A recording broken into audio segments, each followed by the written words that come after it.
Good morning student.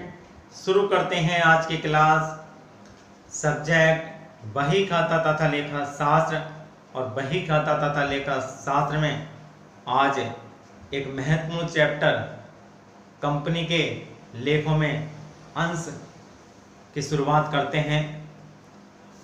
ये एक महत्वपूर्ण चैप्टर है, तो समझते हैं कि अंश किसे कहते हैं, क्या होता है अंश, व्हाट इज शेयर।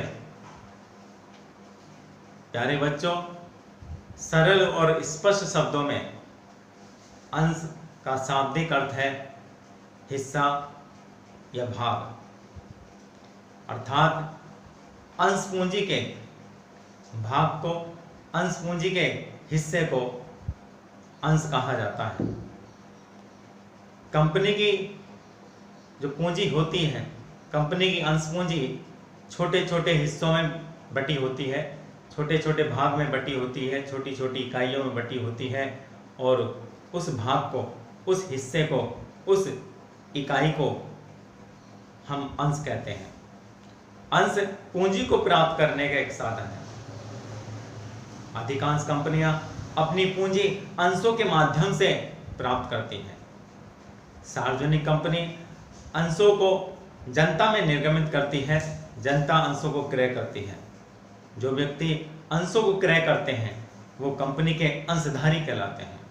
भारतीय कंपनी अधिनियम 2013 की धारा 284 के अनुसार अंश का आशय अंश पूंजी के अंश से है, जिसमें स्कंद को भी शामिल किया जाता है, जब तक स्कंद और अंश में स्पष्ट रूप से या गर्भित रूप से अंतर न किया गया हो।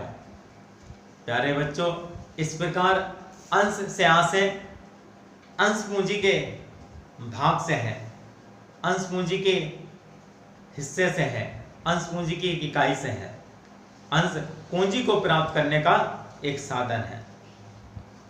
जो व्यक्ति अंशों को क्रय करता है वह व्यक्ति अंशधारी कहलाता है। अब जानते हैं कि अंश कितने प्रकार के होते हैं, अंशों के कौन कौन से प्रकार हैं। प्यारे बच्चों, अंशों के दो प्रकार हैं, समतांश और पूर्वाधिकार अंश। समतांश किसे कहते हैं? इसको अंग्रेजी में इक्विटी शेयर कहते हैं, और समतांश से आशय, इक्विटी शेयर से आशय ऐसे अंशों से है जिन अंशों पर लाभांश की दर निश्चित नहीं होती, जिन्हें लाभांश का पूर्वाधिकार प्राप्त नहीं होता, और जिन्हें पूंजी की वापसी का पूर्वाधिकार प्राप्त नहीं होता। ऐसे अंशों को हम क्या कहते हैं? समतांश कहते हैं, इक्विटी शेयर कहते हैं। दूसरे हैं पूर्वाधिकारी अंश, प्रेफरेंस शेयर। प्रेफरेंस शेयर किसे कहते हैं? क्या होते हैं पूर्वाधिकारी अंश? पूर्वाधिकारी अंश, जिसको अधिमान अंश भी कहते हैं, पूर्वाधिकारी अंश या अधिमान अंश से आशय ऐसे अंशों से है जिन पर लाभांश की दर निश्चित होती है, जिन्हें लाभांश का पूर्वाधिकार प्राप्त होता है, जिन्हें पूंजी की वापसी का पूर्वाधिकार प्राप्त होता है। इन अंशों को क्या कहा जाता है? पूर्वाधिकार अंश, अधिमान अंश, प्रेफरेंस शेयर कहा जाता है। इन्हें पूर्वाधिकार प्राप्त होता है लाभांश का और पूंजी की वापसी का। इनकी लाभांश की दर निश्चित होती है। पूर्वाधिकार अंश 9 प्रकार के होते हैं। जानते हैं वो 9 प्रकार कौन कौन से हैं? पहला, संचयी पूर्वाधिकार अंश, कम्युलेटिव प्रेफरेंस शेयर। संचयी पूर्वाधिकार अंश क्या होता है? किसे कहते हैं संचयी पूर्वाधिकार अंश? संचयी पूर्वाधिकार अंश से आशय ऐसे अंशों से है जिन पर लाभांश न मिलने पर, यदि किसी वर्ष लाभांश नहीं प्राप्त होता है तो लाभांश संचित होता रहता है। पूर्वाधिकार अंशों पर निश्चित दर से हर वर्ष लाभांश दिया जाता है, लेकिन यदि किसी वर्ष कंपनी को हानि हो जाती है या पर्याप्त लाभ नहीं है तो उस वर्ष यदि कंपनी ऐसे अंशों पर लाभांश का भुगतान नहीं करती और आने वाले वर्षों में लाभांश का भुगतान करती है, तो जिन वर्षों में लाभांश का भुगतान नहीं किया गया है उन वर्षों का भी लाभांश उस लाभांश के साथ भुगतान किया जाएगा। इस प्रकार इन अंशों का लाभांश क्या संचित होता रहता है। यदि किसी वर्ष लाभांश नहीं दिया जा सका तो उन वर्षों का लाभांश इन अंशों पर संचित होता रहता है और उसका भुगतान आगे भविष्य में कर दिया जाता है। असंचयी पूर्वाधिकार नॉन कम्युलेटिव प्रेफरेंस शेयर, ये संचयी पूर्वाधिकार के अपोजिट हैं, उल्टे हैं। उसमें यदि किसी वर्ष लाभांश नहीं दिया जाता तो वो संचय हो जाता है, लेकिन इसमें लाभांश अगर नहीं दिया गया तो आगे वो लाभांश नहीं दिया जाएगा, इनमें लाभांश संचित नहीं होता। तीसरे हैं परिवर्तनीय पूर्वाधिकार अंश, परिवर्तन कन्वर्टेड प्रेफरेंस शेयर, जिनको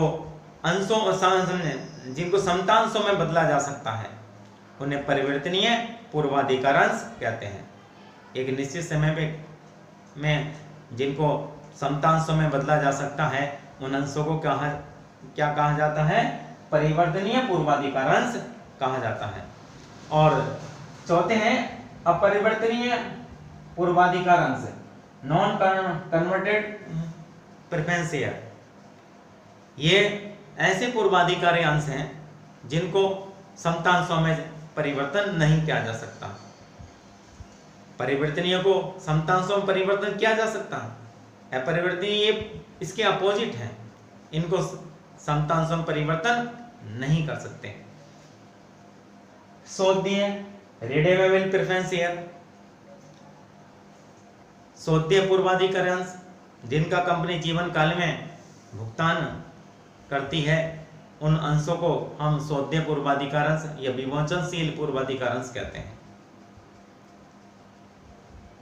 कंपनी अधिनियम 2013 के अनुसार सौदीय पूर्वाधिकार अंशों को शोधन अधिकतम 10 वर्ष में करना अनिवार्य होता है।